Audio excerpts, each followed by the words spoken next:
புதுச்சேரியில் பொது வழிக்கு தடையாக இருந்த போலீஸ் அலுவலக சுவர் இடிக்கும் சம்பவத்தின் போது போலீசாருக்கும் பொதுமக்களுக்கும் இடையே தள்ளுமுள்ளு ஏற்பட்டது.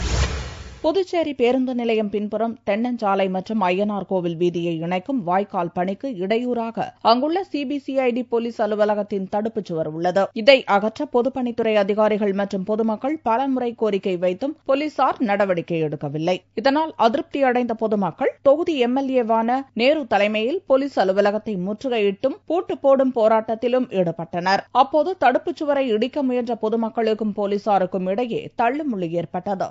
பப்ளிக் யூஸ் பண்ற ஒரு பாதை, பாதையா நம்ம கன்வெர்ட் பண்றதுக்கு தேவையான நடவடிக்கை எடுத்துக்கிறோம். அதுக்கு ஒத்துழைப்பு கொடுங்கன்னு தான் கேட்டோம்.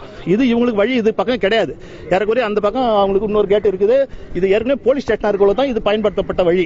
இந்த வழிக்கு அவங்களுக்கு சம்பந்தமே கிடையாது. அப்படி இருக்கக்குள்ள இவங்களுக்கு வழி வந்து அந்த மெத்தப்படியில இருந்து அங்கதான் வழி, அவங்க மேலதான் ஆபீஸ்.